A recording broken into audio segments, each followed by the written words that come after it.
The reason we focus on values is because every single field of human behavior science comes together around one point. They disagree on a whole lot of other stuff, but they do all agree on this one thing, and then that's that what we value determines everything we do.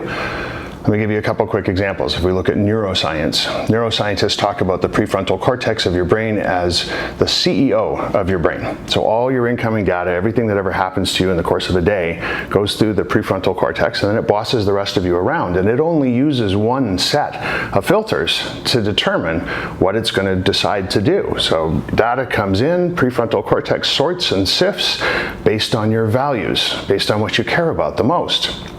We could talk about psychology, for example. Psychologists talk about confirmation bias and that it's something you should avoid if you're putting together a study or a piece of research or a survey, because what it is the natural human tendency to move towards or agree with the things that I already agree with. So if you have confirmation bias baked into the survey that you've designed, you're going to get skewed results based on the fact that people already think they know what the answers are. They're not telling you what they really feel about things. They're telling you the things that they're agreeing with things that you're putting in front of them. So you have to avoid confirmation bias in the world of psychological research. But what if we could flop that around and we knew in advance what people agreed with? And so then we're harnessing this proven fact from the world of psychology to get people to move towards and agree with the things that we know they already agree with. It becomes a lure that we can use to help engage and influence the target audiences that we're trying to reach. And I've used sociology, which is where our database and our research sits. Sociologists study the movement and the decisions and the behaviors of large groups of people, always after the fact. Why did these people go and do this thing and these people go and do that thing? Sociologists will tell you that it's always because of what this group of people values, and this other group of people over here valued something different, so they behaved in a different way. So the short form of this story, what we value determines everything we do. Our values are like the operating system for human existence. It's actually an interesting analogy. Your operating system on your phone or on your laptop, that determines what the range of possible behaviors and emotions might be. What you can do with your phone is entirely dependent on the operating system. So your set of values as a human being won't change. I mean, it'll change every now and then when a new operating system gets sent out, but by and large, your operating system is constant. Now, what you do with that operating system will change based on the situation you find yourself in. You may behave one way or another based on whatever it is that is happening in the immediate environment around you at this moment in time.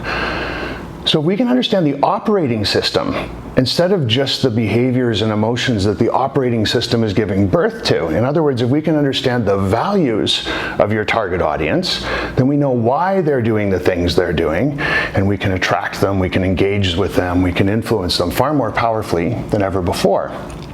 The problem has always been that there hasn't been a data set large enough for us to understand the values of an entire target audience. We could do this individually for one person at a time. We can say that, Bob over here has a set of values like this, and a psychologist might sit down with him and say, well, listen, the reason you're not a happy guy is because your values are not in alignment with your reality. Let's lie down on my nice sofa here and we'll have a chat and see if we can't figure that out and make you into a happy person. But when it comes to trying to understand the entire target audience for a product or a service or a brand, how can you possibly do that? So that's the tool that we built called the Valuegraphics database. There's 56 core human values, and we've mapped them and how important they are for the entire planet, everybody on Earth, in a statistically representative, academically sound sample. So what we're able to do with this is say that for people who are going to buy product A or product B in Czechoslovakia or Uruguay, the things they care about in common out of that list of 56 are social standing, environmentalism, and personal growth. And once you know that, you know the operating system for that group of people, then whatever you're trying to get them to do, whatever you'd like to engage with them around, whatever you'd like to have them run towards, just make it about those things and they'll run towards it.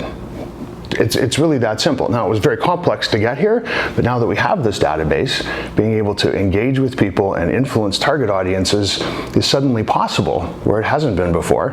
And it's quite simple now that we know what the answers are, what the operating system's all about. If you're interested in starting to use Valuegraphics inside your organization to talk to your target audience, to understand how to engage and influence people better, there's lots of different information out there on LinkedIn. We're very active there. We're always sharing data that we found and studies that we've taken on our own to try and share and help the world become a better place. Our website at valuegraphics.com is packed with blogs and other kinds of stuff that you might find useful. I've written a book called We Are All the Same Age Now. It's available on Amazon. You can buy that. Working on another one. Or you can just hire us to come and help you with a custom Valuegraphics profile for the target audience you really want to engage and influence. It takes about 6 to 8 weeks, costs far less than you might imagine, and we'll be able to help you dial up the effectiveness and efficiency of everything you're doing in your organization by as much as 8 times. I can go into a long-winded explanation about how we came up with that number, but maybe that's a reason to give us a call and we can help you understand how much more effective and efficient you will be if you start talking to your target audience based on what they care about and what they value most in the world.